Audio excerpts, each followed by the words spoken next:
اللهم اجعل بلدنا الحبيب مادا للسلام والأمن والطمأنينة.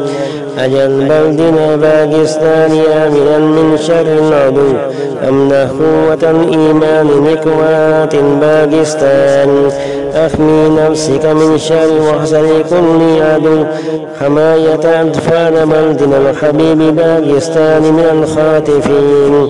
اجعل كل طفل في هذه الأرض الباكستانية داعية للإسلام. نسأل الله أن يحفظ المدارس الدينية عنا من شرور الأعداء وغواياتهم.